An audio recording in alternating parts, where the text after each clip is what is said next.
Chicago veterans report for training camp early on July 19th at Olivet Nazarene University in Bourbonnais, Illinois, as they get ready for the Hall of Fame game against Baltimore. We'll take a look at the new faces in Chicago, including head coach Matt Nagy, and in-depth roster analysis as we preview training camp for the Chicago Bears by going one-on-one with Robert Zaglinski, Chicago Bears beat and NFL writer for Windy City Gridiron at SB Nation, on the OFN Meeting Room with Greg DePalma.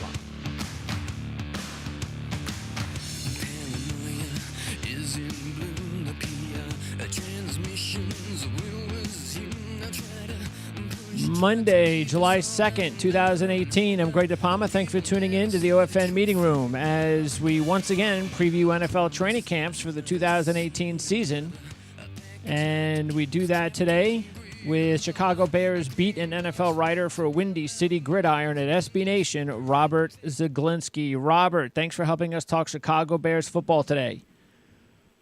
Thanks for having me on, Greg. Looking forward to it. Yeah, absolutely. Great opportunity for us to find out what's going on here in Chicago. There's a lot of changes over the last few years, getting Trubisky. Now you got yourselves a new head coach. Before we get into that, Robert, tell me a little bit about your work at SB Nation, and also I know you have also contributed for other publications or outlets like Rock River Times, The Athletic Chicago. Talk a little bit about that. Yeah, I've built myself up over the past few years, building up a presence with Windy City Gridiron as the kind of lead features guy, lead hands-on editor. Rock River Times has been an outlet for me, was the original outlet for me that was able to kind of spider web this, to spin a web out for everything else. That's how I've gotten my credentials for the Bears, actually, the accreditation. And that's spun out into contributing for Pro Football Weekly, draft content, for the Athletic Chicago, Bears features, Bears report cards for games, where I kind of grade everything else. It's going well so far. We'll see how it develops. Obviously, always looking to grow, always looking for new challenges, always looking for better opportunities. But I mean, I kind of appreciate what Windy City Gridiron, what SB Nation, what the Rock River Times, what Pro Football Weekly, what all of these places. It's a lot. It's a big catalog. Sure. What they've all done for me so well, far. hey, you gotta start somewhere, and you gotta build your resume. And it sounds like you've got a lot to juggle, but that's great, especially if you love football and love the Bears, and it sounds like you do. So.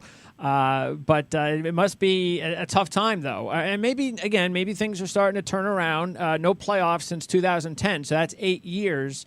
And just 19 wins over the last 4 years, all last place finishes. So it's got to be a tough time to be a Bears fan. But again, it does seem to me that on the outside looking in, that there's a little got to be a little excitement or maybe some steady optimism. First of all, with GM Ryan Pace, who I think he's done a good job, and now he gets his head coach. So he got the quarterback. So this hopefully is a good time coming up, right? Yeah, well, as a Bears journalist, as an NFL journalist, it's much more fun to cover a good team. Yeah, probably more work to cover a good team, but it's you get into the mode of, oh, okay, the Bears lost at the bye week. They go in with no momentum. They're faltering offensively. You're more or less recycling a lot of story angles just with different names. You know what I mean? It'll be interesting to see if they can finally shift that. There's a new wave of optimism. That's how it's gone with the previous two head coaches. But there's something I think a lot of the theme of this offseason has been what it's been for the Bears is that this time around is different. That Matt Nagy is actually someone accustomed to finally taking the Bears out of this kind of cellar that they've dwelled in for some time. You mentioned an 8-year postseason drought. It'll be fun to cover that. It'll be fun to see them kind of envelop into an actual contender. Sure. I think that's their potential. There's a lot of fun brewing out here in Chicago. So the fans, as far as the job Ryan Pace has done, are very satisfied. Satisfied? Okay. I think the sentiment I often see, there's a lot of skepticism. So he had a good offseason. I personally believe he's drafted well. Mitch Trubisky, I think, is going to be a quality franchise quarterback. Leonard Floyd, Cody Whitehair, Jordan Howard. Yeah, He's sure. added some good talent. Yep. He's had the 2018 offseason was pretty good for the Bears in talent acquisition. Allen Robinson, Trey Burton, Anthony Miller, Roquan Smith, and free agency in the draft together. But there's still just a skepticism when you win 14 games in 3 years. Yeah. It has to show on the field. Sure. And that's a perfectly reasonable outlook. I would probably look at it the same way. This Bears team looks talented. This Bears team has promise. This Bears team, Pace has gotten the guys he wants at quarterback and head coach. That's the kind right. of guys that long-term, where the Bears are contending in the postseason picture 10 to 15 years with Nagy and Trubisky, but they have to prove it first. It looks good on paper, but they have to prove it first. And that's kind of where I think the majority of the sentiment is there with Pace. For as much as everyone sees the plan, it has to come to fruition. Yeah, what you like about it, too, is being in a big market like Chicago, you got yourself a first-time head coach and a young quarterback, and if they both succeed in a big market like that, well, why would they want to go anywhere else? So that gives you a lot of hope that if they do succeed, that this could be the perfect marriage, because you're always looking for that head coach quarterback marriage, and if you got that, that could be long lasting. I want to ask you, you're talking about the offseason. Explain why, with enough cap space available, why did the Bears decide to move on from, say, Kendall Wright, the number one receiver, Josh Sitton, who, I think a lot of football fans know is a very good left guard and had a good season last season, or at least it seemed that way. And even Mitch Unrein played well. Very good run defender was let go. So talk about why not bringing some of those players back with still, a decent amount of cap space left, even though they did, of course, bring in a whole bunch of new players. Well, the Bears they do have cap space left, but they're not exactly they're not brimming with cap space. They have, I believe, right now off the top of my head, I'm not sure if it's totally accurate. I checked it a few days ago. 24 or 25 million. They're saving money for that for extensions. They're going to extend nose tackle Eddie Goldman, who should be around at 8 to 10 million, roughly around that range. Okay. Adrian Amos is going to be a candidate, another young player from their 2015 draft class. They're going to want to maintain more flexibility for future extensions, possible extensions, like Leonard Floyd, like Cody Whitehair, who will be coming up next spring. So with veterans like Mitch Unrein and Kendall Wright and Josh Sitton, it was just more about a youth movement. They didn't really fit anymore in long-term plans. Josh Sitton was good for the Bears for 2 years, and I think he was solid last year, but you could start to see the signs of deterioration. This is a 32-year-old guard with a lot of mileage, with some previous back problems. I think if the Bears were contending or were on the verge of going to a Super Bowl, they probably keep Sitton and they keep his $8.5 million cap hit. Instead, they decided to move forward with a youth movement to develop promising rookie James Daniels, have a nice, solid interior there next to Cody Whitehair for a long time rather. Same thing with Mitch Unrein. They drafted Bilal Nichols in the 5th round. They have guys like Jonathan Bullard, Roy Robertson-Harris, two younger players that have been chomping at the bit to kind of get in there to get some playing time. They want you kind of sometimes have to let go overachieving veterans. And that's not necessarily overachieving, but Mitch Unrein isn't a player that moves the needle. Sure. He's not someone they'd rather see what they have in Bullard and Robertson-Harris. They have a lot of depth at that position, and they want to give them a chance. It's you pay out more for guys that are going to tilt the field for you. And then with Kendall Wright, the Bears spent around $30 million in cap space on receivers, or that's where they're at right now. I mean, they spent 14. They're giving Allen Robinson. There's a $14 million cap space for Allen Robinson for the next 3 seasons. Taylor Gabriel's getting, I believe, 6.85 or something like $7 million. They still have Kevin White on contract. So right now they're almost already at $30 million in cap space for their receivers. There simply wasn't really any space for Kendall Wright, who had a good year in an anemic passing offense. Yep. But there's just so only they're already paying so much into the position, and there's only so many targets to go around. Why keep Wright, which was when you can develop Anthony Miller, promising second-round rookie, Sure. when you're going to have to get the ball to Allen Robinson, when you're going to have to implement Taylor Gabriel. There just wasn't a fit anymore for Wright. Luckily for him, he gets to go to another contender in the Vikings. Yeah. But in the confines of the Bears' offense, it just wasn't really a fit for both sides. Okay. All right. Well, I tell you what. Let's break down the offense first, and a new coordinator too to come along with Nagy, and that is Mark Helfrich, and that's interesting because he was the head coach at Oregon for 4 years. So, but Nagy is going to still run the offense, right?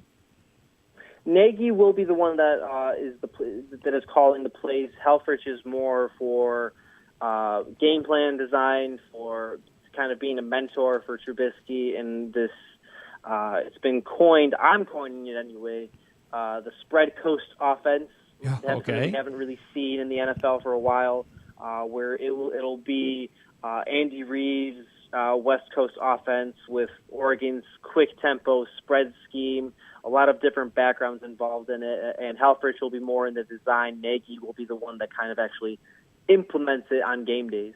Okay, sounds good. Let's start first of all at quarterback. We know Trubisky, what he is hopefully going to bring to the team. Daniel and Bray are brought in. Of course, they have the connection with their head coach at Kansas City. So it looks like it's pretty simple to break down. Do we know who the clear number 2 is?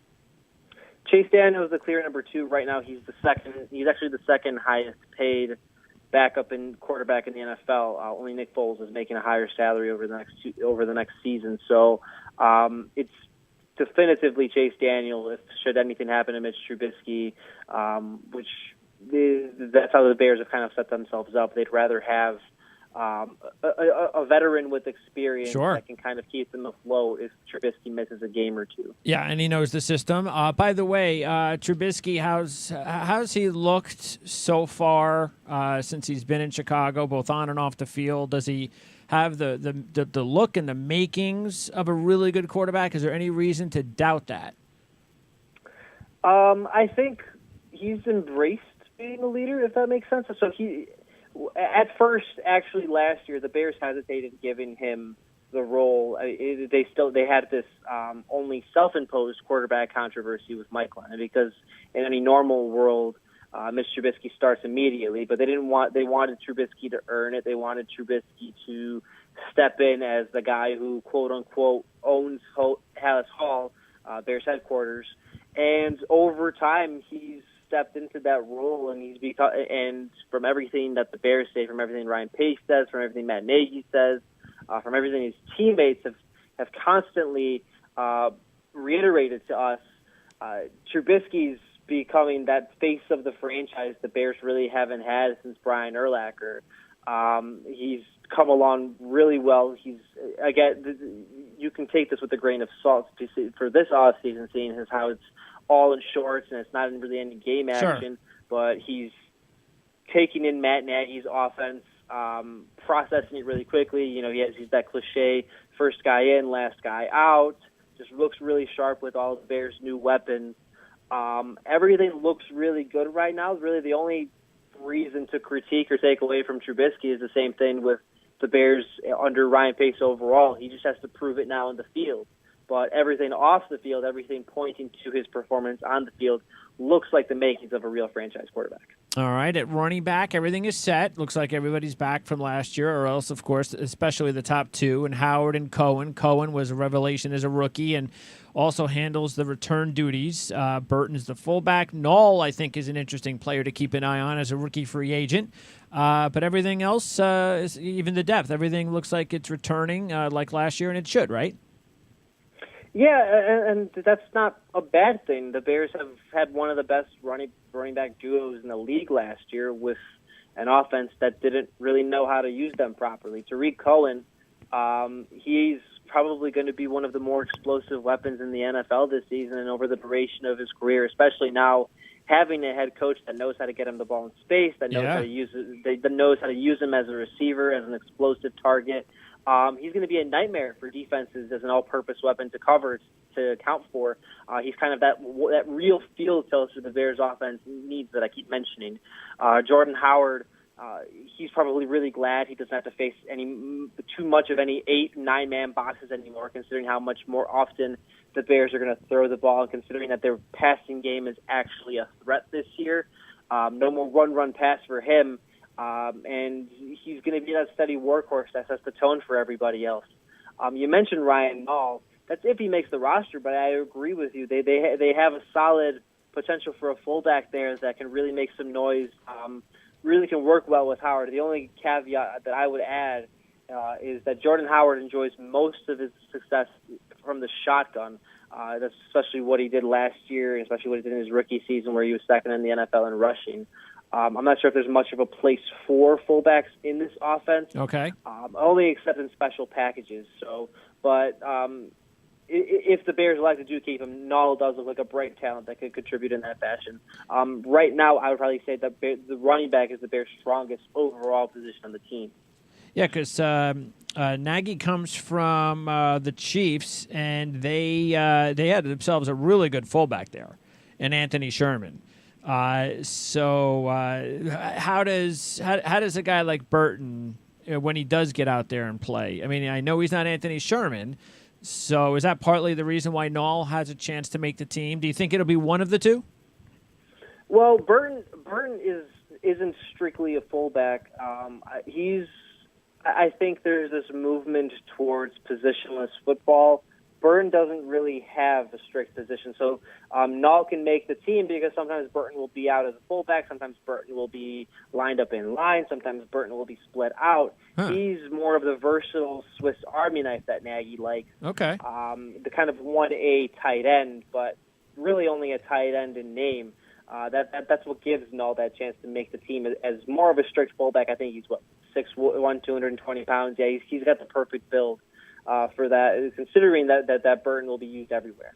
All right, let's go to tight end. And another Burton was moved into the roster, and that's Trey Burton from the Eagles. And you look at this tight end unit, there's Deion Sims, of course, even though wasn't like he had a big season last season, not that any of the tight ends did. But Adam Shaheen, he's the most interesting tight end in the group, along with, of course, Burton.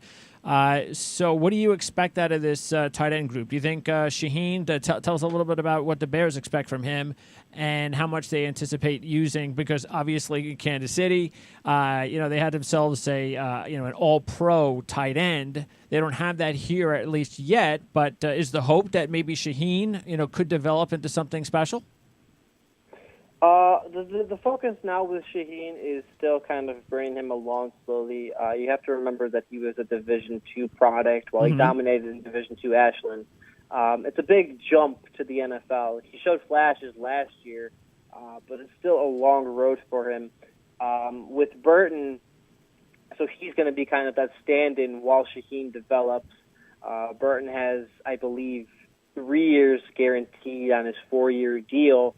The idea that the Bears have kind of set out is that by year 2, Shaheen is kind of ready to step in and be the number one guy, and they can kind of transition Burton to more of that number 2 guy. For now, Burton will be the featured 1A, the more of the primary passing target, while Shaheen will get more playing time, but more strictly as a kind of guy in the red zone, as a guy in third down, as a guy when the Bears go in double tight packages, which they'll be in a lot. Eventually, he'll be the number 1. Eventually, he'll be their tight end of the future. They've just elected to load up at the position considering how much they use it. All right. So they're going to use it, rather. Okay. Let's get to wide receivers, and a lot of changes here. And, boy, if any team needed changes over the last couple of years at this unit, this has been one of them. And not Pace's fault that Kevin White got hurt and still hasn't been able to stay on the field. But they bring in Robinson, you bring in Gabriel, you draft Miller, you draft Wims. You also brought in Benny Fowler, and then there's White. So there's a lot of good depth here. Again, better depth than I've seen in the Bears in quite a while, as long as everybody could stay healthy. And, boy, that Anthony Miller is just an exciting player to watch in college. He could be a great addition to this team. I could see him playing and getting a lot of snaps early. And, of course, Robinson, if he could stay healthy, would be just a tremendous boost to Trubisky in the passing game. So there's got to be a lot of excitement about that unit. Yeah, when the Bears went into Minnesota for Week 17 of last season, this is often stated about them. They have Josh Bellamy, Kendall Wright, and Dontrell Inman as their top three. Now they have Robinson, Anthony Miller, and Taylor Gabriel as their top three. Guys with a lot to prove, guys in specific roles, but unquestionably much more talented. And you kind of said it right there. Anthony Miller, to me, was the best receiver in the 2018 draft class. I think he's a guy that's immediately ready to contribute and catch 700, 800 yards, be that kind of competitive fire guy, eventually step in and be their number one receiver down the line. He has that kind of potential to be a superstar. You have to love that pick. Allen Robinson is the go-to best friend they needed for Trubisky. He didn't go full go at all during their off-season activities, but should be ready by training camp. I anticipate them easing him in a little bit, at least at the start of the year, going perhaps on some pitch count. But by the end of the year, he should be someone that beats one-on-one coverages, that beats bracket coverages, that is opening up space for others like Gabriel and Miller. And then Gabriel, to me, while having a different skill set than Tariq Cohen, is that kind of second player that the Bears can send out on screens. They can send him deep. He's that second big play threat that they need that will really, really push this offense to a different level. That will, get those 40 to 50-yard plays that win games that only a few players can create on their own. That's what Gabriel's going to bring to the table, especially alongside guys like Robinson and Miller. And by the way, I really like the way that Wims progressed towards the end of last season. He was making big plays in big games. He's a very interesting developmental receiver to keep an eye on down the line. But talk about White. I mean, we see this happen sometimes to players. They just can't get over the injury bug. Sometimes they never get it in high school or college, and then boom, it just happens in the pros. And then, 5-10 years later, you go, hey, remember Kevin White? Remember that draft pick? What are the chances, or what is the hope that he can stay healthy and be the player that the Bears envisioned when they picked him on first, 2015? 2015, yeah, number 7 overall. Yeah, I think there's been a lot of I don't know how to put it nicely. There's been a lot of coach speak and a lot of GM speak where the Bears have occasionally talked White up, but from all the other accounts from reporters that have watched practices, that have watched how White interacted with them, that have watched how White's actually played on the field and interacted with teammates, it doesn't. Nagy and Paces and whoever else is in a leadership position at Hallis Hall. They're not fulfilling on the full truth because the fact of the matter is that there isn't really much hope that White's going to be salvageable. I mean, right now he's definitively the number 4 receiver in this offense. But even then, you have guys like Burton and Shaheen that are going to be playing bigger roles as passing targets, so you can put him down the pecking order even more.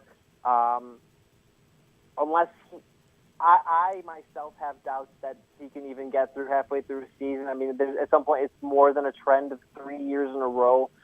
Sometimes guys just their bodies aren't built to play this violent game of football, which is okay. Okay. It's just these are human beings.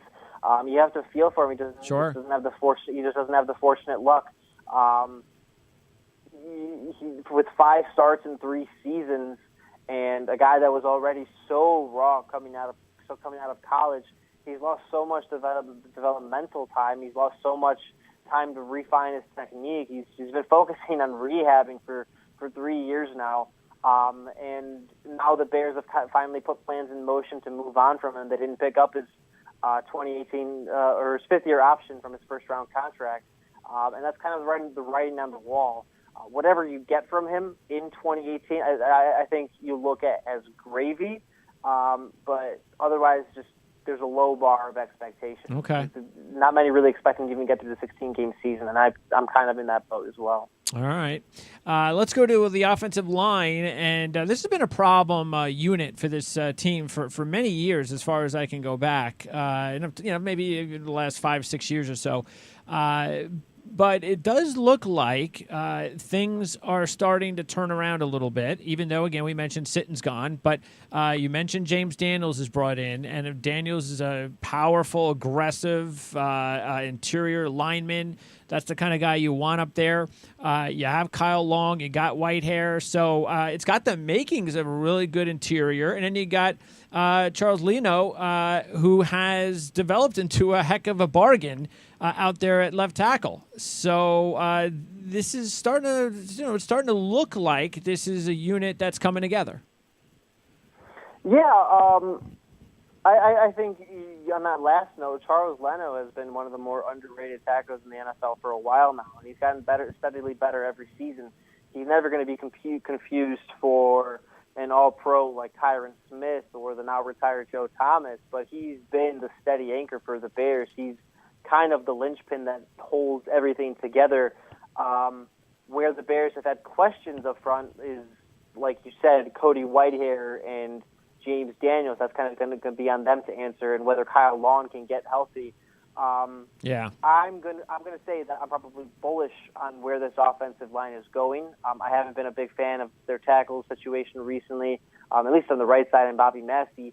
But if you have everything else squared away, you can scheme for that. You can help Massey out in pass protection. You can help solidify one of the best interiors in the NFL with Whitehair, Daniels, and Long.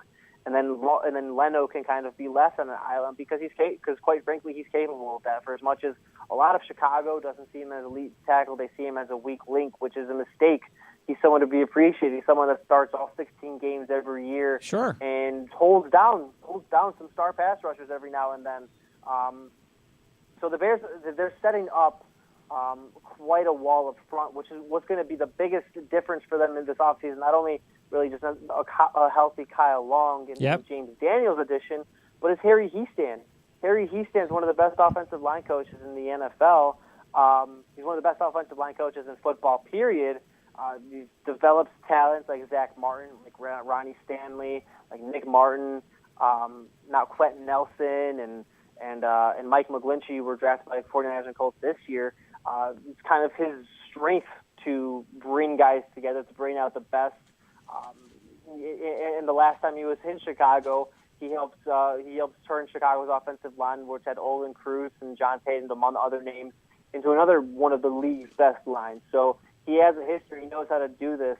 And I think he's probably a bigger addition than anything else they've made on the offensive line. All right, that's good to know. And, of course, Long has missed 14 games the last 2 years. So, yeah, like you mentioned, very, very important for Kyle Long to stay healthy.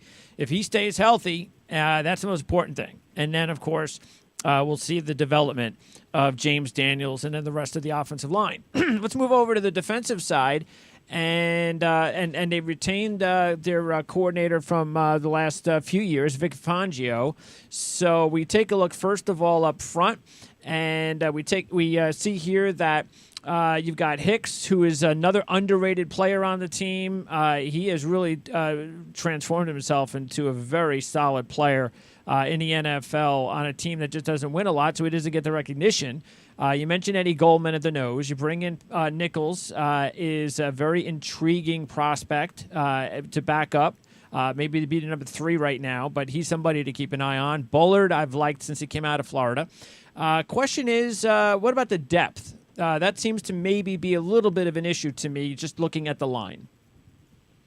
Yeah, like I mentioned earlier, the key with the Bears' defensive line is going to be whether Bullard or Robertson Harris can emerge. Right now, the Bears have a big gap opposite Hicks, who you mentioned is underrated. I think he should be, just based off of the impact he's had in his first 2 seasons, it's kind of almost criminal that he hasn't had a Pro Bowl or All-Pro berth. He's been that good. Yes. But there's a big gap opposite him. The Bears don't have a set starter. They've had Mitch Unrein set that. And like I said earlier, Mitch Unrein wasn't a field tilter. They need Robertson Harris or Bullard to be a field tilter. They need a guy not necessarily to be as good as Hicks, but they need him to start 16 games. They need them to be a guy that can gets 3 or 4 sacks, and opens everything up for everybody else. They haven't shown that to this point, and one of them is going to have to win the job in camp. It's going to be a big camp battle. The other one will shake out as more depth, and that's what you kind of create with, to me, the Bears' strongest at defensive position, the defensive line. That's if Robertson, Harris, and Bullard pan out. All right, and then they also added a rookie up there as well, even though Fitz is going to wind up playing linebacker, right? I know he came in as a defensive end. Fitz will be an outside linebacker. Yeah, okay. So with the team playing the 3-4, he'll be an outside linebacker. You add 2 rookies in the draft at linebacker. You bring in Lynch, free agent. And, of course, you mentioned Floyd already and Navacho. So those are your outside guys. And then inside, of course, Roquan Smith. I told you about Wims, but I was an even bigger fan for what Roquan Smith was able to do with Georgia this past year. So I'm sure the Bears fans are very excited about him. And then you've got a couple other good players that are regular good, solid veterans like Trevathan. So talk about the differences here, because there's a lot of differences. There's a ton of guys that are gone. A lot of new, fresh faces. Yeah, I think the edge, so the outside linebacking group, probably projects to be the Bears' biggest question mark going into the 2018 season. I'm not sure that it's necessarily worse than what they've had in the past few years, because Pernell McPhee, for all of his talent, wasn't able to stay on the field. Yep. Billy Young was best used as a swing guy, but he started instead and was on his last legs. And then Lamar Houston had 2 major knee injuries that detracted away from him. So the Bears have a similar amount of question marks now, but it's more with the younger guys, with hungrier guys that also have injury issues, but we don't know what to expect of them. We don't know what kind of players they are from them. And really, for the first time, I think it's an interesting perspective. Leonard Floyd, after going into his 3rd season, he's the leader of the group. He's now definitively one of the faces of the Bears defense, where previously he had guys like McPhee and Young and Houston mentoring him. Floyd is kind of now the veteran that's setting the tone for everybody else. He's going to be counted on to set the pace. He's going to be counted on to be the star performer. For a guy that's missed 10 games in 2 seasons, 2018 is a big year for him to become kind of a star and live up to his original first-round status. It doesn't matter what Fitz and what Lynch and what Acho and whoever else does and performs well. If Floyd doesn't perform up to snuff, then none of what the Bears have at outside linebacker is going to matter. Floyd has to be a superstar in 2018 if this defense and if this pressure is going to stand up well. Well, what do you think? I mean, from what you've seen from him so far, I know, of course, he was a player that had a very good college career, and he only had 4.5 sacks last year, but he is going to have to be the big sack guy now. So, do you have faith as following this team? Do the Bears have faith that he can become that guy, become that maybe double-digit sack guy? Yeah, as long as if he stays on the field. Floyd is a guy that's going to get 11 to 12 sacks. He's going to give you a guy that has 50 tackles, that gets 20 tackles for loss. He's that kind of a talented player. There's no reason to believe there's just injury circumstance. He's suffered 2 of the most severe injuries you can have in football. He had 2 concussions in 2016, and then he had Kyle Fuller go into his planted knee last year, tearing 2 ligaments in his knee. So it's not that he's more injury prone. It's just happened. I think Floyd can absolutely be a dominant player. I think he can absolutely be a star. And if he stays on the field, he's going to show that.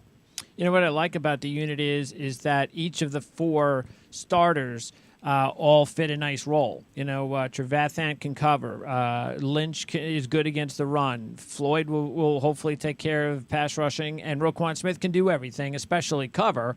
But he can fit into a whole bunch of different options, and he's going to be interesting because he is a little bit on the small side, but he's also a weapon. And I'm going to be very interested to see how the Bears use him. I got to believe Vic Fangio is drooling to having a kid like that in his linebacking core. Yeah, with Roquan Smith, I think the Bears themselves, they said that Trubisky, they got their face of the offense, their face of the overall franchise last April, and now they have the face of their defense, the guy that sets the tone for everybody else, in Roquan Smith, which is true because that's kind of the tone he set at Georgia. That's the former Butkus Award winner, nation's best linebacker. For a guy like Vic Fangio, you just said it, who's previously coached Patrick Willis and Navarro Bowman. Now he has a toy to play with to wreak havoc upon offenses in a way he's more accustomed to, and with the reputation that he built in San Francisco. For the fact of the matter, he has two guys like that, with Floyd, who already does so much for the Bears, who already drops back in coverage, who's also used like a Swiss Army knife. He has two linebackers that he can effectively use as this duo to galvanize everybody else in his defense for such a brilliant mastermind defensive coach, where he can finally show out as a guru, if that makes sense. Hey, by the way, the Bears fans a little bit surprised that they added the linebacker from Western Kentucky in the 4th round? Joel Bunaway, I think there was an initial surprise, considering that the Bears probably could have drafted a tackle of the future or maybe a pass rusher there. It was a more immediate need. But when you look at how Danny Trevathan's had some injury issues in the past 2 years, how the now retired Jarrell Freeman wasn't the free agent signing the Bears originally believed 2 years ago, inside linebacker was a need, and it was going to be a huge need if the Bears didn't address it now while they had an opportunity. Trevathan, from that respect, will probably start this year. He'll probably even start next year. But Bunaway, if you look at it from a realistic perspective, he's going to be someone that takes over and eventually be aside Roquan Smith. It's often said that if you draft a guy in the first 4 rounds, you're expecting them to play soon. And, sure. Bunaway certainly has the capability. He's more of a raw player than Roquan Smith, which is why he'll have the opportunity to sit and learn. But once he does get in, he can make some real magic alongside his draft classmate. Okay, let's end up here with the secondary, and you take a look here, and it looks like it's also a unit that has started to develop by adding some very good players over the last few years. And you tell me. I mean, Eddie Jackson was a nice pickup in the draft. Of course, Fuller is turning into another underrated player on this team. The top cover corner. You've got a couple of other players that maybe not household names, but Bryce Callahan's done a nice job. And you mentioned Amos. It was interesting because he started his career off really well, surprisingly well. And then it seemed like coming into last year, it seemed like there were some fans that were down on him. But then he turned around and had a fantastic season. So I don't know if he's been up and down in his career. Maybe that's the case. But bottom line is there are some good players in the secondary. Yeah, the thing let's start with Eddie Jackson.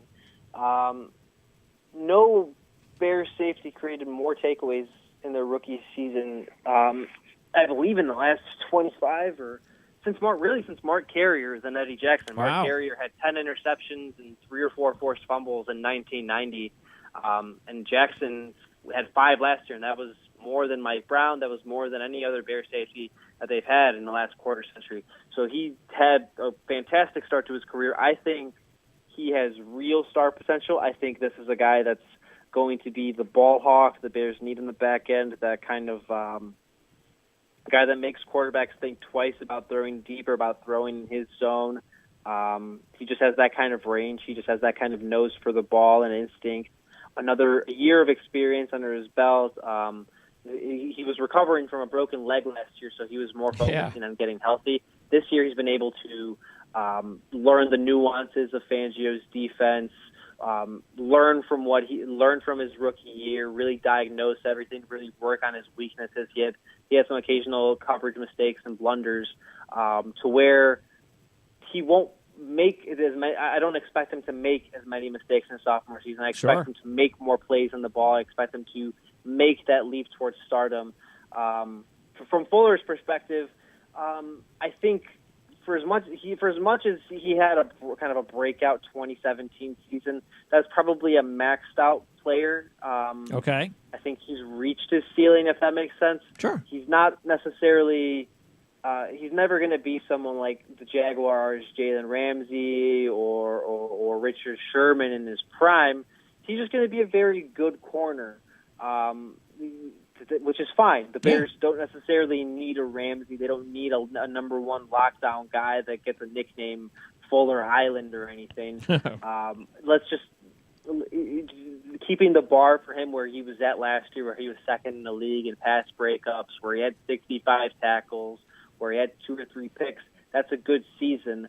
I think a lot of pundits in Chicago have labeled him as potentially having more, but typically players don't really make much more of a jump after 4 seasons in the league.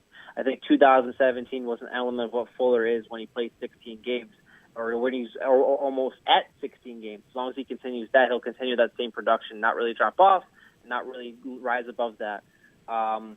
Amos is the interesting question, because while I mentioned that the Bears might be looking to pay for him, for him for a new contract extension, that is, I'm not sure that I would do it, and I'm not sure they're really comfortable with doing it. There was a lot of late mini-camp talk where Deion Bush was actually getting first-team reps, 2016 draft pick.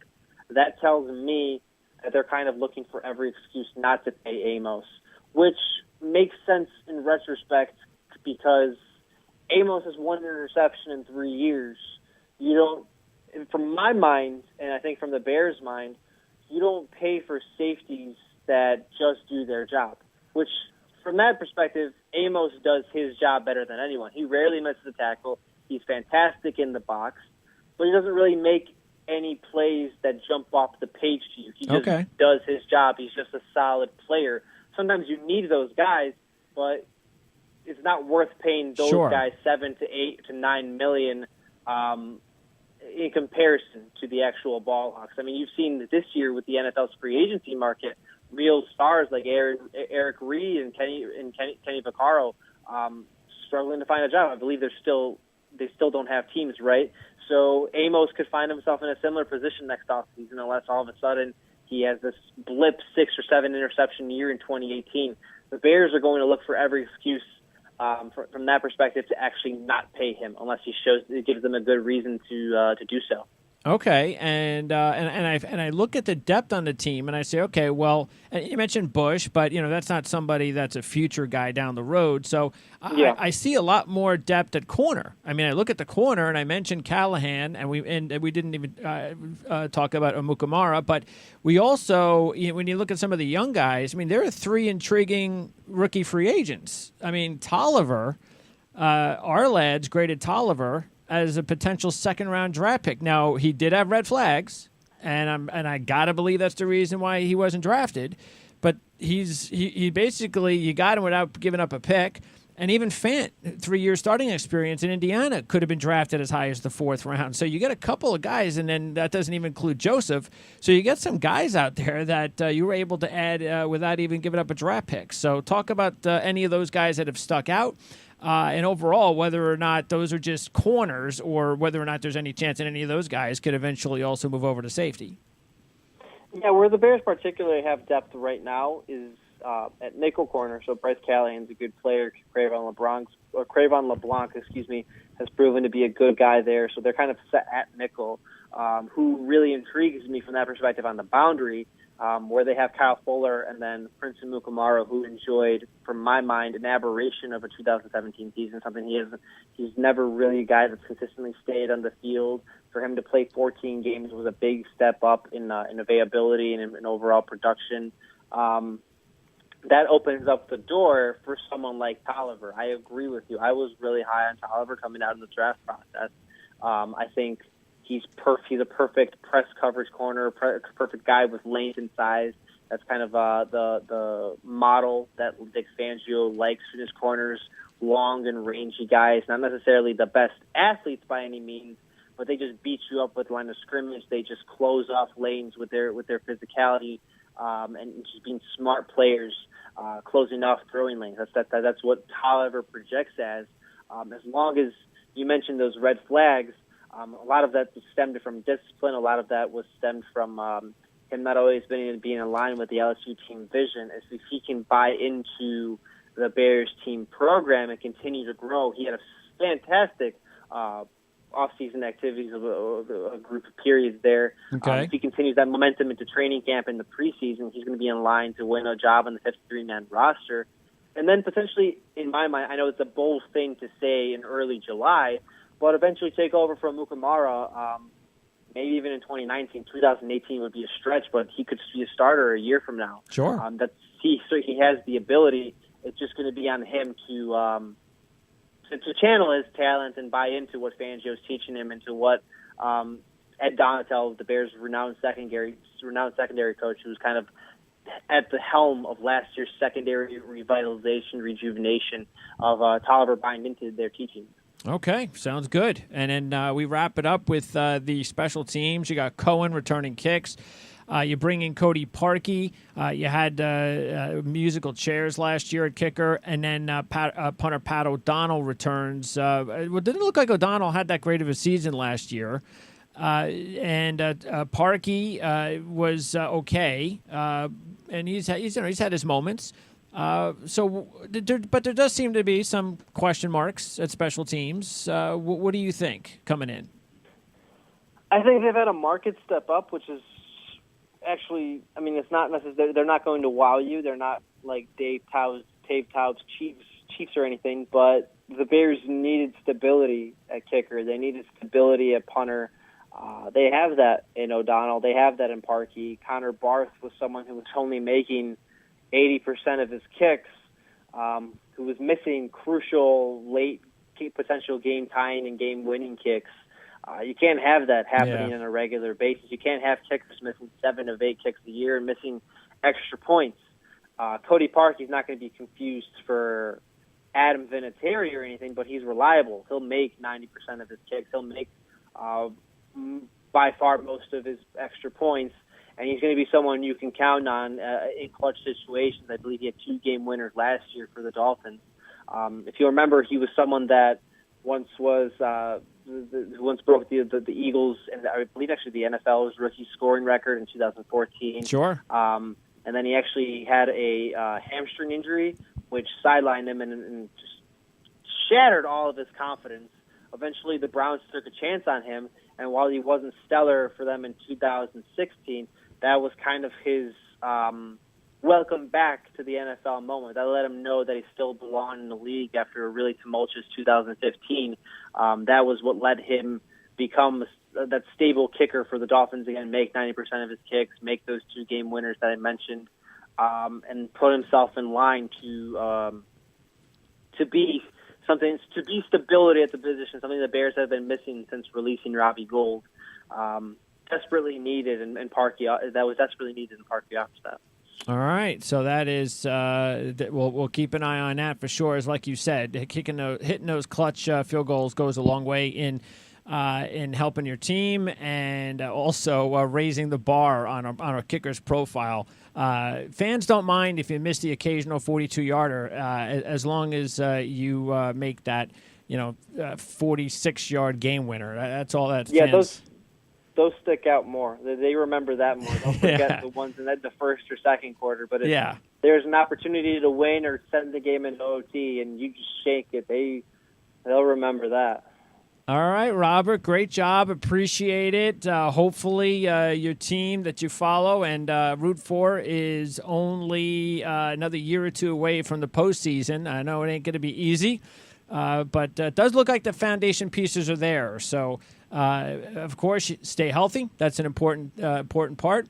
And I'm sure the Bears fans are just dying to get out of the cellar. Win some big games this year, and maybe, who knows, hang around in the playoff race this season and show everybody that they're on the rise. So we'll see if that happens. We look forward to talking to you again later on down the road, and I appreciate your time. Absolutely. Thanks for having me, Greg. Thanks, Robert. All right, that is Robert Zaglinski talking Bears football here on the OFN meeting room right here as 2 interviews today, both NFC North. Neither one has been posted up on the website yet, but we'll get that up there real soon, and we'll promote it on our Twitter handle at PrimeSN. So follow us on Twitter at PrimeSN because that's when we let you know immediately when they're available on the ourlads.com website. And by the way, you could also go over to the YouTube pages directly if you want to. That's at Prime Sports Network. But stay at ourlads.com because they've got the best depth charts in the industry, as you know. And you also want to make sure that you order your Ourlads draft review guide. Now, that's been out for a few days, so go ahead and get that mailed to you right away. You can check that out. Gets updates on everything that's happened since the draft. Profiles on all 32 teams and how things are going on. And it's always what you want to have if you're an Ourlads follower, following your draft guide subscription. All right, that'll do it. So again, thanks to Robert Zaglinski for joining us here as the Bears head to the Hall of Fame game in a couple of weeks. Check out more Bears content at Windy City Gridiron at SBNation.com. And we'll see you again tomorrow. Dallas Cowboys and Kansas City Chiefs football. Those are the two teams we're going to cover here on the Ourlads Football Radio Network on the OFN Meeting Room, where it's never too early to think about the start of the 2018 football season.